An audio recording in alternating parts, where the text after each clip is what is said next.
क्या बात है, क्या बात है। कि तू हमारा देश के प्राण हो। जय हो, जय हो। क्या बात है। अरे तू हो के सारा अरे मान बाटे राजा जी। हाय हाय हाय हाय। कि तू ही हमारे प्राण हो। एक जानी की पत्नी अपना सिपाही सैनिक जिसे कहा करेगी राजा जी देखी रहुआ ऐसा बानी की सारा देश के नाच गाने पर जहाँ नहीं एकदम माई की रक्षा करत रही कौन भाव से कहा करी हर सैया सिपाही देवरा हर फौजी जवान रे। हाय हाय हाय हाय। सैया जी आवाज चढ़ के तनी देश की रक्षा में बने यार देवर बबुआ भी नौकरी करत रहे। संतोष गुप्ता की जुड़ल वाली भैया के नमस्कार। अरे सैया सिपाही देवरा अरे फौजी जवान क्या बात है।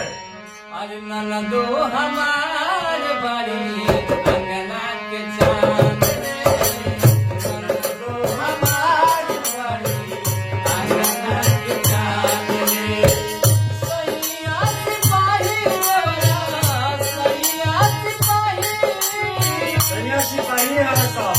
क्या बात है। सिपाही हूँ। सैया सिपाही देवरा फौजी जवान ननदो हमार ननदो हमार बड़ी अंगना के जान रे। पानी पिलाया मुझे बाद अमृत पिला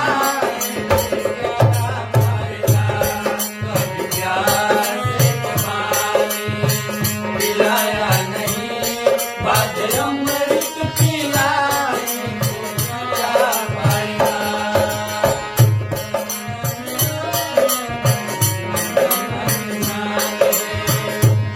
तो हमारे बड़ी भगना के नाम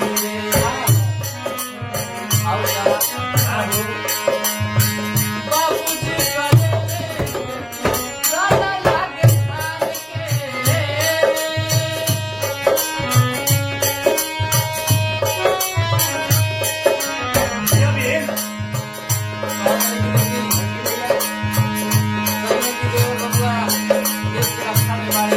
जय हो। बाबूजी बाड़े खेती गृहस्थी करत रहे।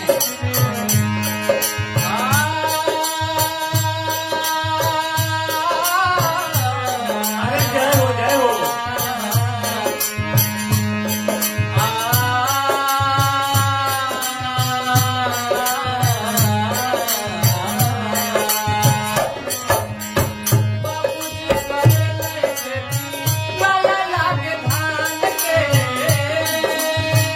बाबूजी करे ले खेती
कहता है जो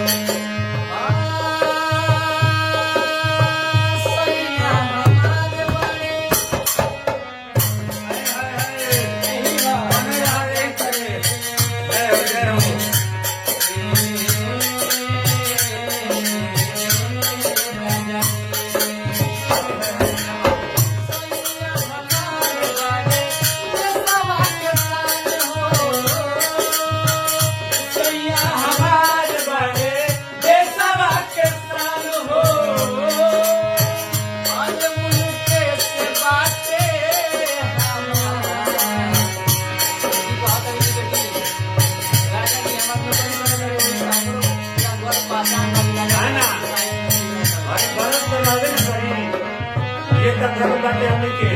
यही वक्ती बड़ी नसीब से मिलेला आई हर कोई के ना मिले जितना के मिलेला उस की भगवान से कनेक्ट हो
देश की सेवा करता है, रक्षा करता है, बड़ी नसीब से मजीद मिलता है कि ये देवर बने।